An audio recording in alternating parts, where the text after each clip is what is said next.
ஞானம் நிறை கன்னிகையே, நாதனை தாங்கிய ஆலயமே.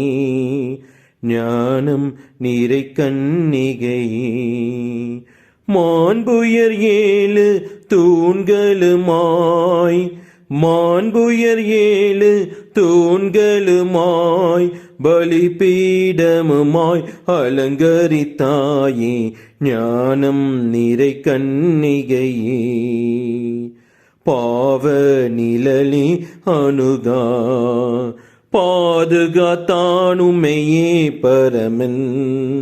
பாவ நிழலே அணுகா, தாயுதரம் நீ தரித்திடவே, தாயுதரம் நீ தரித்திடவே, தனதோரமல தலமென கொண்டார்.